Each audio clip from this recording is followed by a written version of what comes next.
La espada azul de Lucendy, capítulo 1. Autor Javier Rubén Sinachi, quien te lo lee.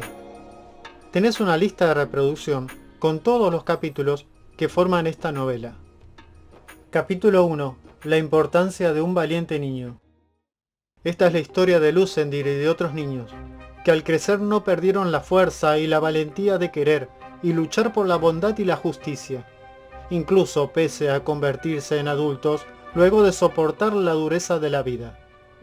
Esta también es la historia de los buenos padres, o aquel a quien se considere como un padre, y éste considera como a un hijo a su hijo, que dan apoyo, pase lo que pase.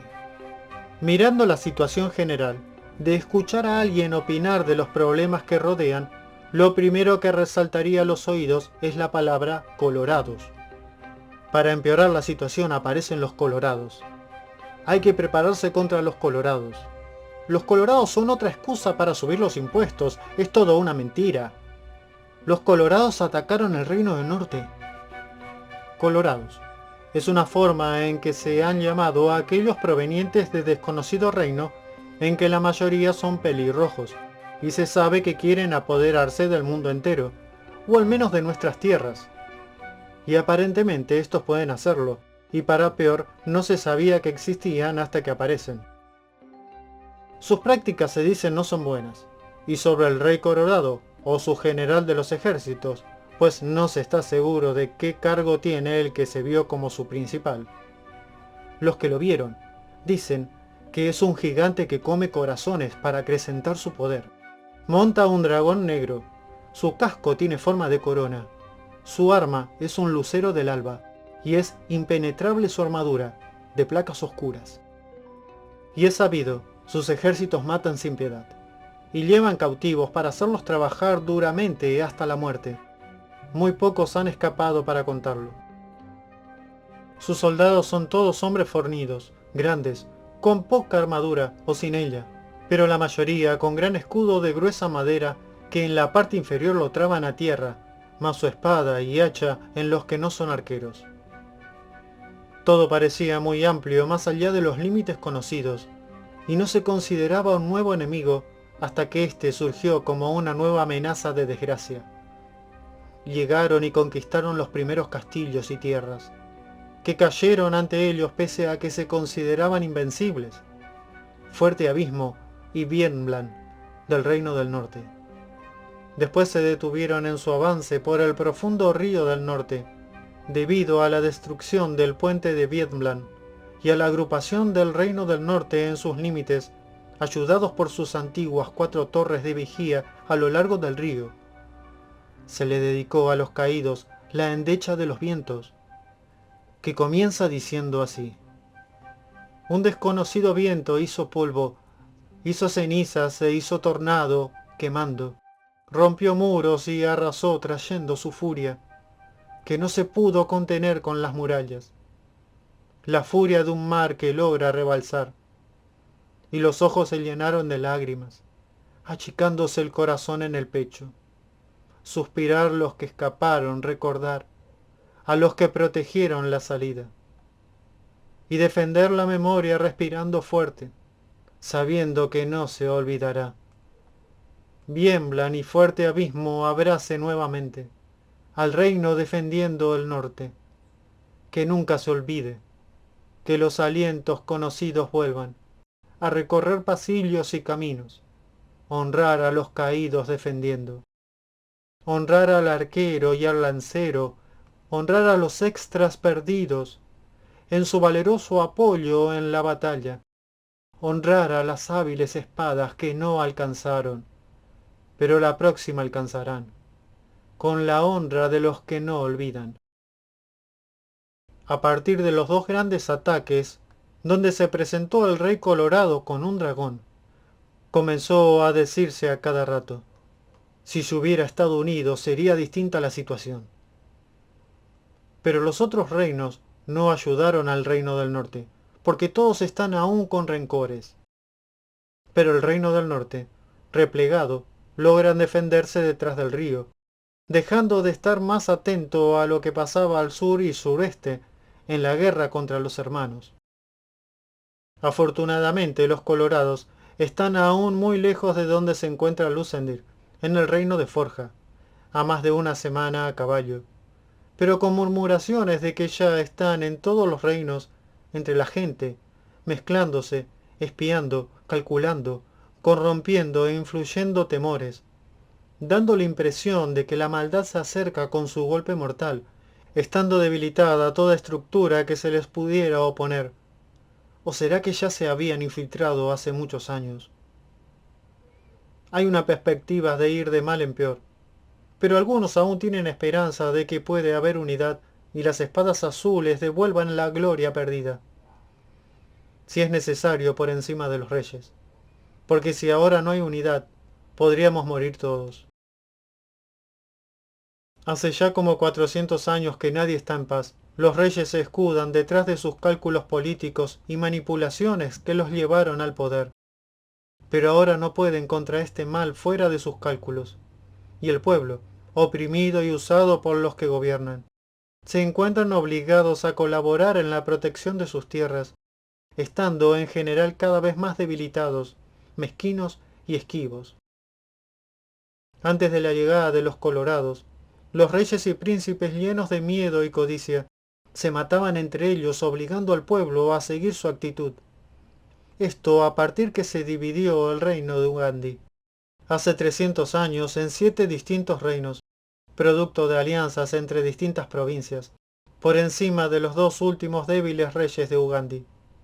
Han muerto reyes, príncipes, ricos y pobres, porque en medio de la oscuridad y la guerra nadie está totalmente a salvo. Y para peor o mejor, aparecen los colorados. Para mejor si los reyes del antiguo reino dividido dejan de pelearse entre sí, que ya lo están haciendo. Pero para peor, si no se arreglan los errores, y más es la carga del pueblo desgastado y sin fe contra un terrible enemigo. Cada día es un desafío lleno de esfuerzos para el niño Lucendir. El hijo único de un matrimonio de campesinos, un joven alto, delgado, pero con sus músculos marcándosele por el duro trabajo, ayudado por una buena alimentación, producto de ser el hijo del dueño de, aunque pequeña, buena y bien cultivada tierra. Tiene una mirada pensativa y un cierto aire de nobleza, bondad y rudeza, mezcla que proviene de la heredada historia de la vida de sus padres, ambos con algo de sangre noble y guerrera, más la realidad de trabajar durante todo el día. En la tierra que tienen, cosechan la especialidad de zapallos, luego también trigo, aceitunas y hacen muchas cosas más, incluyendo la crianza de algunos animales, elaboración de quesos y generales, que la mayoría de los dueños de tierras, en mayor o menor medida, hacen. Están en territorio bajo la opresión y al mismo tiempo amparo del pequeño reino de Forja Azul. Recibe su nombre porque en su momento de esplendor fabricaban las espadas azules con un meteorito hasta que se terminó este material tan resistente. Y luego de la división comenzaron a perder territorio, en parte por estar en medio de los demás. Al oeste contra Niolen, al sureste contra los Crontani. Contra el reino hubo poca guerra, más allá de la que presentó el reino al principio, intentando no haya división, pero se quedaron con considerables tierras junto a la importante e histórica ciudad amurallada de La Esperanza, al noreste, que antes le permitían rodear el desierto para llegar cómodamente al reino de las 5 torres. Solo no peleó con el reino de las 5 torres porque entre este y Forja hay un desierto, y también hay desierto al suroeste. También no peleó contra el reino del norte, el que está más lejos. La última vez que penetraron los de Niolen, se apoderaron de mucho territorio y saquearon por todos sitios al pueblo hasta ser expulsados. Robaron mujeres, esclavos y niños. Allí casi deja de existir Forja, pasando a ser parte de Niolen. Pero por sus valientes y espadas no llegó a caer, pudiendo resguardar parte de su territorio, pese a haber perdido ante hermanos. Y a su vez, Niolen los atacó, porque se estaban quedando sin recursos frente a una guerra contra los que tiene al oeste, que ellos los llaman los salvajes, y que aparentemente ya estaban huyendo de los colorados, pese a que no se los conocía. Así está la zona, y la historia de unos contra otros, ya pocos creyendo en la justicia y la luz. La religión oficial no es como otro imperio, que también quiera adueñarse de todo a su forma. Es más conceptual que terrenal, y sin tener el suficiente poder para unificar a los distintos reinos en uno. Algunos creen en el bien, en Dios, o en la luz que acabará el mal.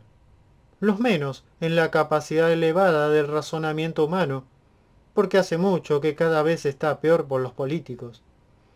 Y el razonamiento primero se tiene que abrir camino por las armas. Y por el razonamiento, resulta que ahora hay espadas de hierro.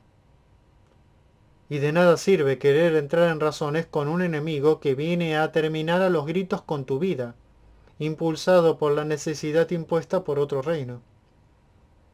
Algunos ya no creen en nada, solo intentan sobrevivir. Escapar de la muerte de la guerra, esclavitud, maltrato, enfermedades y hambre. La maldad del mundo, en especial contra los más débiles. La madre de Lucendir, Lunisar, es creyente, culta y tiene esperanza. Y se agarra de las historias antiguas y las cuenta. Y ella le enseña y motiva el estudio en la casa, donde el padre también participa, pese a estar cansado de batallas y duros trabajos, curtido por el sol y con algunas cicatrices de guerra decorando su cuerpo, como la que tiene en el antebrazo izquierdo, producto de un escudo partido por un hacha que le dejó una cicatriz de 7 centímetros, y una en la mejilla, de un corte de espada, al pelear contra 2 asesinos. Ambos se esfuerzan en educar a Lucendir de la mejor forma, y él se acostumbró a estudiar, entrenar y trabajar. El padre es más conocido que por su nombre, por su apellido, como suele ocurrir con los jefes de familias. Su apellido es Robert, y su nombre Ebir. Y de lo que más se preocupa de enseñarle a su hijo es de trabajar y tener buenas actitudes, tales como trabajar, vender a buen precio, no apurándose a hacer rebajas.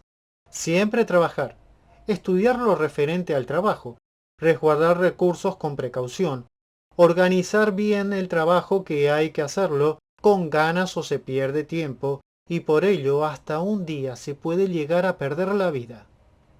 Lucendir suele estar todo el tiempo lleno de tierra. Cultivando, trabajan en el terreno entre 20 a 45 personas, y él prácticamente es uno más. Y huele a tierra y a limón, porque usan el limón como perfume, a veces mezclado con resina de pino. Suelen estar trabajando desde que sale el sol hasta que se oculta. Tiene 12 años y meses, y comenzó a trabajar a los 8. Trabajo duro para poder comer, tener techo y educación, y para poder pagar los impuestos. La familia mantiene la propiedad con su padre como dueño. El padre le paga un sueldo simbólico de jornalero, pero no le faltó vez en que tuvo que pedirle el dinero que le pagaba a su hijo prestado para algo. Es irónico, que a veces los dueños son los que más trabajan, más que un esclavo, aunque claro, con distintas comodidades y libertades. No es todo sufrimiento. Entre los trabajadores se hacen chistes, cantan y algo descansan, y Lucendir, mientras cultiva la tierra, a veces canta y siempre entrena. Mucho se lo ve con un palo a modo de espada, porque le gusta jugar a ser guerrero, que podría decirse siente que lo es. Su canción favorita, que se la enseñó un trabajador del campo, no solo a cantarla sino también a tocarla con flauta, pues quería practicar música con alguien y lo hacía en los descansos, hasta que los padres le permitieron que le enseñara 1 hora por día, lo cual es más placentero que trabajar la tierra. Dice así: Guerrero azul, mi espada vino del cielo, soy de fuego, soy de luz, fuerte estrella soy. La tierra me abraza, el árbol me cuida, el viento me llama guerrero azul. El fuerte Dios un día vio a la buena niña morena. Él la ayudó, él la volvió, la reina del sur Lidia. Ugandi, un reino floreció, Ugandi, fuerte creció. el amo no ignoró a Lidia que le pidió. Los lobos no pudieron con el conejo bebé. El conejo era oso, oso valiente fue. Los reinos remontan su historia a Ugandi, que fue el reino de la buena reina Lidia Ugandi. Según se cuenta, ella era una niña cuando vivió su primer batalla. Una banda armada de 80 delincuentes intentó saquear a su pueblo. Lo hicieron de noche, consiguiendo matar al único vigilante que había, en la única torre de madera que se levantaba en medio del pueblo antes de que alguien dé señal de alarma a los gritos. En esos tiempos no había reinos, solo líderes de aldeas. Y los bandidos, dispersos entre el poblado de campesinos, ya habían comenzado a matar a los hombres que desprevenidos dormían, separados cada cual en su casa. En la casa de Lidia, su padre, al escuchar los primeros gritos, agarra la única espada que poseían, de bronce, y su hijo su precario arco. Al entrar 3 agresores con lanzas, el hijo daña a uno, y afortunadamente el padre esquiva una lanza clavándose ésta contra la pared. Pero el combate se traba entre los 2 restantes y su padre, mientras su hijo temeroso no puede apuntar bien entre su padre y los enemigos. Uno de los 2 era el jefe de los bandidos. Y allí, la niña Lidia, por orden de su padre, estaba oculta, pero diciendo, Dios ayúdame, sale de donde estaba oculta, y teniendo con ambas manos un cuchillo de hueso oculto en su vestido, se lo clava al líder de los enemigos en la pierna, ya que no la ve acercarse con el cuchillo que tenía oculto, sino a una simple aparente niña que seguramente supuso quería pegarle una patada o un golpe con sus pequeñas manos, pero no, le clava un cuchillo en el muslo. Estando su padre a punto de ser vencido intentando defenderlos, cuando interviene, debilita el dolor en la pierna al bandido, y lo mata al padre, y logrando hacer distancia del otro, su hijo le decora con una flecha la cara. Muerto el jefe por la intervención de la niña, que inclina la balanza a favor de los buenos, el padre furioso y lleno de sangre sale con la cabeza de su enemigo en una mano y con su espada en la otra, y su hijo a la espalda, y la niña Lidia con un cuchillo de hueso entre ambos. Los enemigos, viendo a su jefe muerto por tales locos, algunos retroceden, otros lo enfrentan, pero los Ugandi más los del pueblo logran prevalecer. La madre de Lidia vivía, pero para nada ella era una mujer de guerra. Primero levantan como principal al padre, es decir, al señor Ugandi. Luego, al unirse varios pueblos, lo reconocen inmediatamente como líder. Y a los años comienza a ser reconocido como un buen rey, teniendo el respaldo para construir el primer fuerte, que fue la base para el que en la actualidad es llamado el Castillo de Lidia. Y la niña Lidia ya se había convertido en señorita, y al crecer cada vez se hacía más fuerte mujer de guerra, inteligente y buena combatiente, hasta que llega a ser reina a la muerte de su padre en combate. Y como eran buenos reyes, muchos pueblos de los alrededores quisieron unirse, y a los que no, luego los obligaron, y hacían justicia, y el reino floreció estando entre ellos la futura provincia de Forja Azul, de donde salió la espada de la reina Lidia, que podía cortar a otras espadas y escudos, y fue la primera que forjó el gran herrero de Forja Azul. 900 años se expandió el impulso del reino de Ugandi, que comenzó con una pobre familia defendiéndose en un pequeño pueblo, hasta que el hambre, el descuido de reyes, junto a la maldad, hizo dividir al reino, estando ya olvidada la justicia y el coraje que un día los había hecho florecer. Se rumorea que los Ugandi aún viven habiendo cambiado su apellido. Ellos reinaron los primeros 453 años, hasta que el rey Liones perdió por votaciones frente a su general de los ejércitos. Las votaciones es un sistema en que votan los principales 200 sobre quién reinará durante 10 años, sistema que había sido impuesto por Lidia, y los Ugandi, quién sabe si un día no volverán. La canción Guerrero Azul, se dice la compuso un juglar que cantaba con su lira en ferias para los niños, cuidándolos a cambio de unas monedas, recorriendo Ugandi 200 años antes de la gran hambre. Guerrero Azul fue un nombre con que se conoció a Lidia, y luego a su general o sucesores, cada uno de los generales de los ejércitos del glorioso reino de Ugandi, que portaron la legendaria espada azul de Lidia. Hay muchas historias unidas a canciones, de las cuales aún hay memoria en algunos reinos, que pese a todo, no han quedado olvidadas, porque en el fondo se sueña con volver al antiguo esplendor. Lucendir, cuando termina de trabajar, e incluso muchas veces mientras trabaja, de a ratos, a modo de juego, hace ejercicios de todo tipo, según él, entrenamiento. Se la pasa horas entrenando con un arco de verdad y una espada de palo, pues él siente que algún día será un guerrero azul, ilusión que muchos niños suelen tener, pero él realmente se lo cree, cuestión que le resulta gracioso a todos. Pero como es el hijo del dueño de la tierra, nadie lo molesta. Al contrario, se podría decir que lo quieren y su impulso interno entretiene a todos. Tal vez está limpiando una planta de zapallo y de repente se pone a saltar sobre esta, incluso a veces intentando tirar una patada al aire. O se pone a correr, colgarse de una rama hasta pararse en ella. Y luego salta a tierra.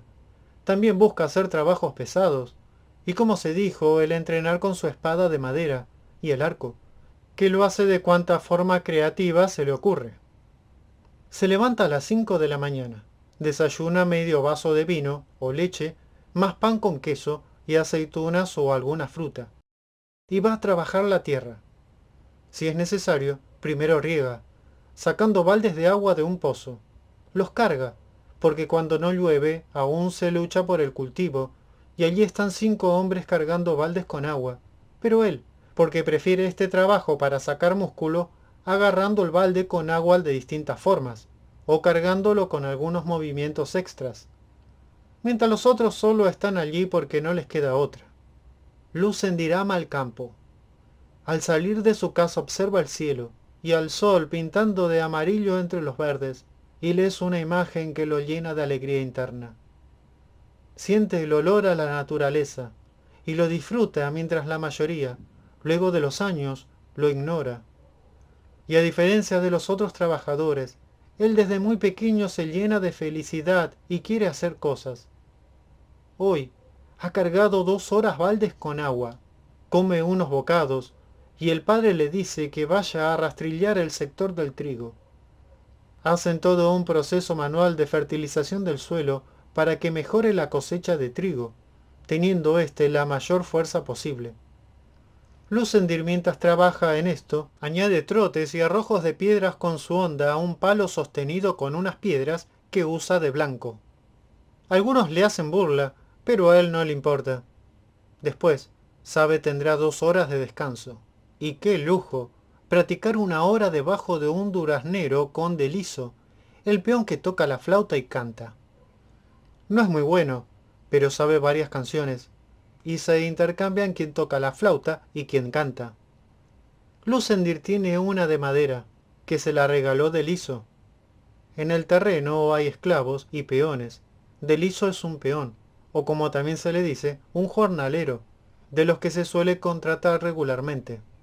Los esclavos viven en 2 casas compartidas, una para mujeres y otra para hombres, pero a 2 se les permitió estar casados, y están en casitas de adobe que se hicieron en parejas, y se les permitió tener algunos niños.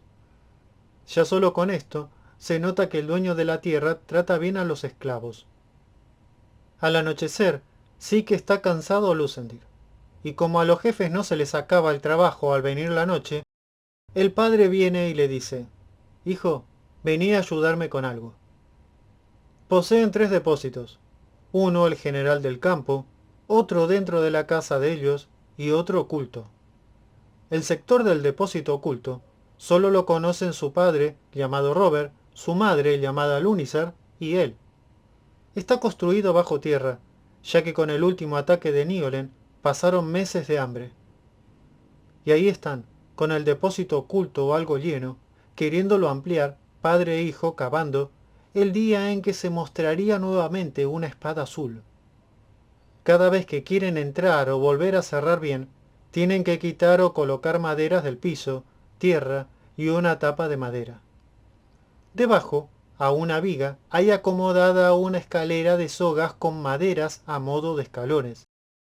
El padre ya está algo cansado y pese, quiere enseñarle más cosas a su hijo. No existe el colegio fuera de las grandes ciudades y todo se aprende mediante alguien que lo explique o leyendo, y al menos entre el común de las personas y entre los que saben leer, y los libros cuestan caros.